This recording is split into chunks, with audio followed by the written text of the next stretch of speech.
Hello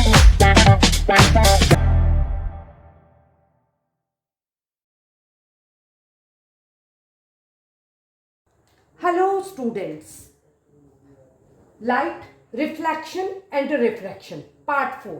तो part 4 में हम रे डायग्राम समझेंगे। मैंने आपको कन्वर्जिंग और डाइवर्जिंग लेंस के बारे में बताया।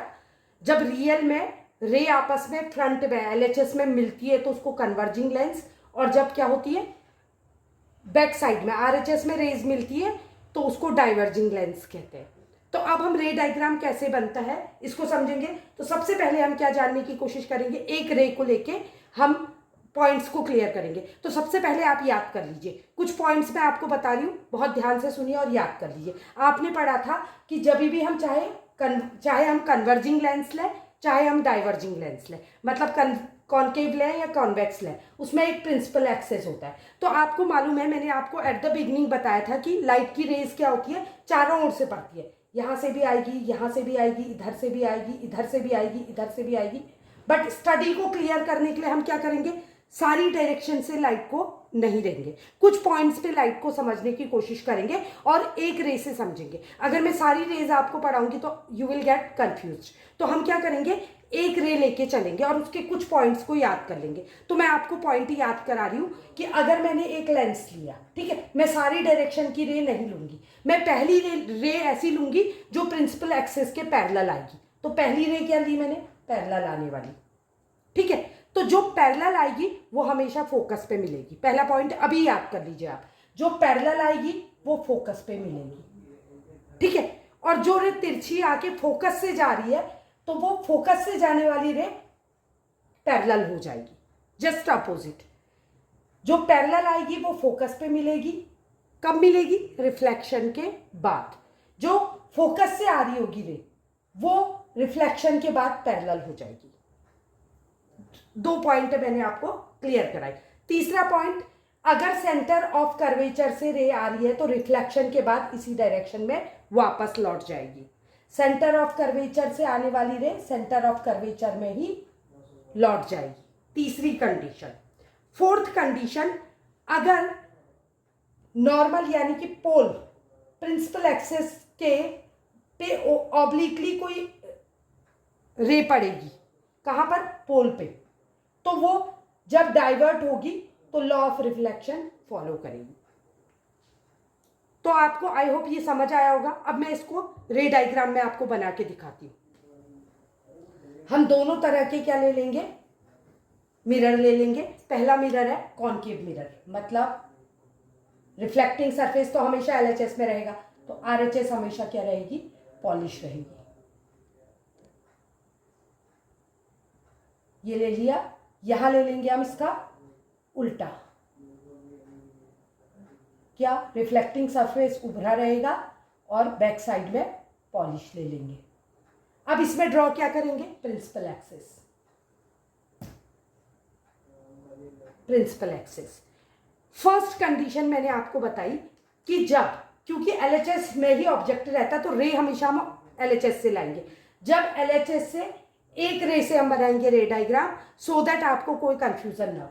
जब एक रे प्रिंसिपल एक्सेस, कौन सी है प्रिंसिपल एक्सेस, पोल और रेडियस से होके जाने वाली लाइन को क्या कहते हैं, प्रिंसिपल एक्सेस।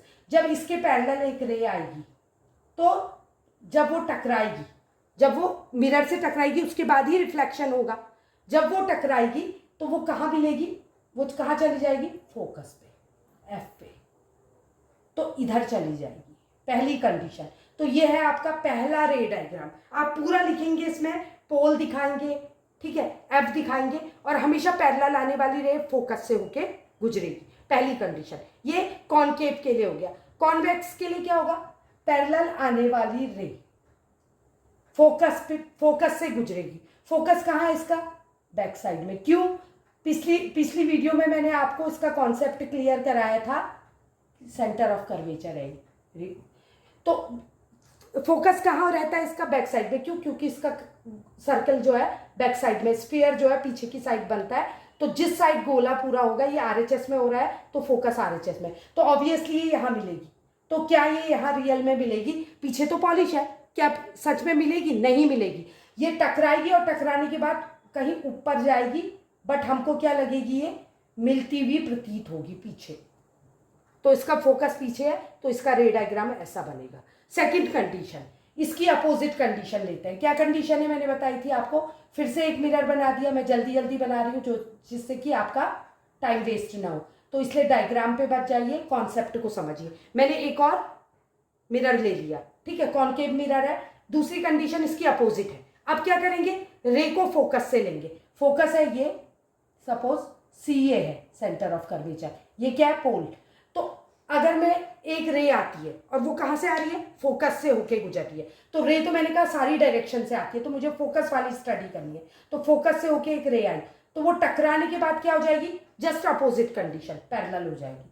ऐसे आएगी रे और टकराने के बाद पैरेलल टू, किसके पैरेलल हो जाएगी, प्रिंसिपल एक्सिस के। ये डायरेक्शन हो गई, ये रे डायग्राम हो गया इसका। अब सेम कंडीशन हम इसके लिए लेंगे, तो क्या होगा, ये बना मेरा क्या, मिरर, उसमें ये बन गया, ये होगा रिफ्लेक्टिंग, ये होगा फ्रंट वाला हमेशा LHS में रिफ्लेक्टिंग सरफेस होगा। तो रे हमेशा कहाँ से आ रही है, कह रही हूँ मैं। अब इसमें फोकस कहाँ है, बैक साइड में, यहाँ फोकस है कहीं और यहाँ सी है, तो ऑब्वियसली फोकस से रे आ रही है, अगर मुझे दिख रही है तो इसका मतलब कैसी रे है, वो दिख रही है, आती हुई प्रतीत हो रही है, आ नहीं रही है। आएगी कहाँ से, फिर इसका मतलब कहीं ऊपर से आ रही है, लेकिन हमको कैसी लग रही है, यहां से आती हुई, और टकराने के बाद रिफ्लेक्ट होगी, तो पैरेलल टू प्रिंसिपल एक्सिस, ये ऐसे बनेगा, क्योंकि ये डाइवर्जिंग लेंस है, ये कन्वर्जिंग लेंस है। दो कंडीशन आई होप आपको क्लियर आ गई होगी। जो पैरेलल है वो फोकस से गुजरेगी, जो फोकस से आएगी वो पैरेलल हो जाएगी, इसमें होती हुई प्रतीत होगी, फोकस से आती हुई। तीसरी कंडीशन मैंने बताया था, सेंटर ऑफ कर्वेचर से आएगी तो सेंटर ऑफ कर्वेचर में ही जाएगी। तो अब तीसरी कंडीशन ले लेते हैं हम। हमने फिर से मिरर बनाया एक, ये है क्या, कॉनकेव मिरर। क्यों, केव रिफ्लेक्टिंग सरफेस है, LHS में मैं बार बार रिपीट कर रही हूं जिससे आप गलतियां ना करें।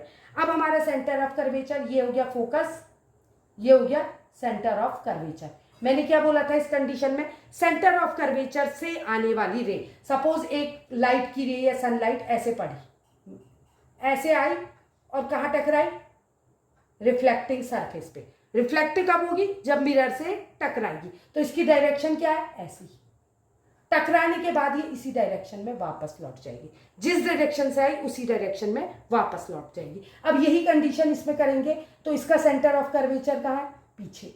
तो क्या सेंटर ऑफ कर्वेचर पीछे है, तो पीछे क्या है, पॉलिश्ड सरफेस है, तो यहां से रे नहीं आ सकती, यहां से रे रिफ्लेक्ट नहीं होगी, तो हमारा क्या होगा, सेंटर ऑफ कर्वेचर से आती हुई प्रतीत होगी। तो कैसे दिखेगी ये रे हमको, ये ऐसे कुछ रहेगी, ये ऐसे बनेगी, यहाँ डॉट डॉट में दिखाएंगे हम, तो ये सेंटर ऑफ कर्वेचर की ओर आ रही है और सेंटर ऑफ कर्वेचर में ही वापस लौट गई।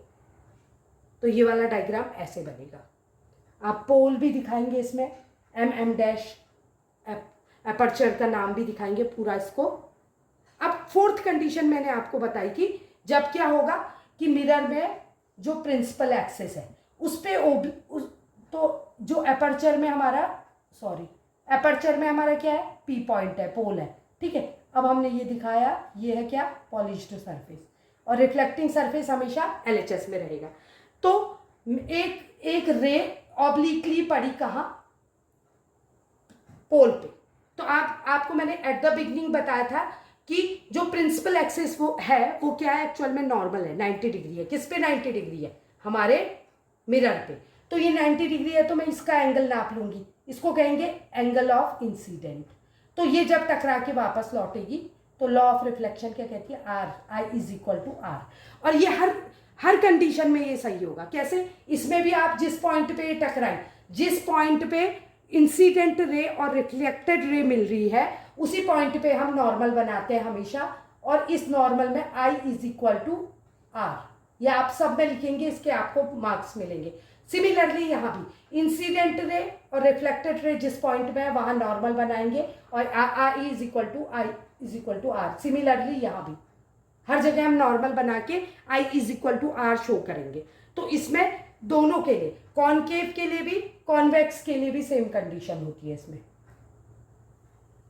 क्या होती है कि जब ऑब्लिकली कोई रे आएगी तो वो सॉरी पी पे पड़ी और पी से ऐसे लौट गई, I is equal to are. इसमें सेम डायग्राम बनेगा, केवल क्या होगा, मिरर अलग अलग रहेंगे, ये concave mirror and convex mirror. यहाँ आपका रे डायग्राम कंप्लीट होता है। एक बार इसको अच्छी से समझ लीजिए, उसके बाद मैं आपको इमेज का फॉर्मेशन बताऊंगी। अगर आपको ये कॉन्सेप्ट समझ आ जाएगा तो वो इजीली समझ जाएंगे, इसलिए आप स्टेप बाय स्टेप जाइए।